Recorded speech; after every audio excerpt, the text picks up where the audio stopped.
पतंग बनके हमारे यहाँ पे रेडी हो चुकी है, तो चलिए अब बांधते हैं इसमें धागा और फिर से उड़ाकर टेस्ट करते हैं।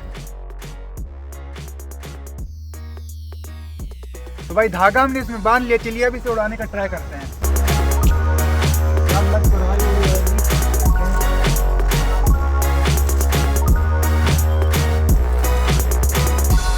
तो भाई उड़ तो यार एक बढ़िया से एकदम नॉर्मल पतंग की तरह ही रही है और बहुत आसानी से आसमान में चली भी गई है, नाच रही है थोड़ा सा बस।